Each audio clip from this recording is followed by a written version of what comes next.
வணக்கம். சென்னை துறைமுகத்தில் இன்டர்ன்ஷிப் சென்ற MBA மாணவியிடம் தவறாக நடந்து கொண்டதாக போக்குவரத்து உதவி கண்காணிப்பாளர் மீது வழக்கு பதிவு செய்யப்பட்டுள்ளது. இதுகுறித்த கூடுதல் விவரங்களை செய்தியாளர் சரவணன் வழங்க கேட்கலாம். சரவணன், வணக்கம். மேலும் விவரங்களை சொல்லுங்க.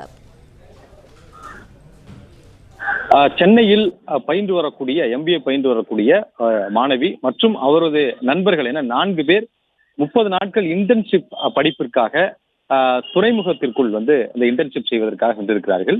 இவர்கள் ஓரிரு நாட்கள் தொடர்ந்து அந்த இன்டர்ன்ஷிப் பணியை மேற்கொள்வதற்காக சென்று வந்த நிலையில துறைமுகத்துல அதிகாரியாக இருக்கக்கூடிய, அதாவது போக்குவரத்து உதவி கண்காணிப்பாளராக இருக்கக்கூடிய சத்ய ஸ்ரீனிவாசன் என்ற ஒரு நபர் அதில் ஒரு மாணவியிடம் தவறாக நடந்து கொண்டதாகவும், பாலியல் துன்புறுத்தல், அவருக்கு தொடர்ந்து பாலியல் தொல்லை கொடுத்து வந்ததாக கூறப்படுகிறது. இது தொடர்பாக அந்த மாணவி துறைமுகம் காவல் நிலையத்துல புகார் கொடுத்திருந்தார். அந்த புகார் தொடர்பாக தற்பொழுது போலீசார் விசாரணை நடத்தி 2 பிரிவுகளின் கீழே வழக்கு பதிவு செய்திருக்கிறார்கள்.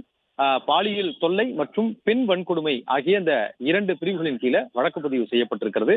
துறைமுகத்தினுடைய அந்த அதிகாரி மீது வழக்கு பதிவு செய்யப்பட்டுள்ள நிலையில் அடுத்த கட்டமாக அவரை அழைத்து விசாரிப்பதற்கும், விசாரணையில அது அடுத்த கட்டமாக அவர் கொடுக்கக்கூடிய வாக்குமூலத்தின் அடிப்படையில கைது நடவடிக்கை மேற்கொள்வதற்கும் திட்டமிட்டிருப்பதாக போலீசார் தரப்புல கூறப்பட்டுள்ளது.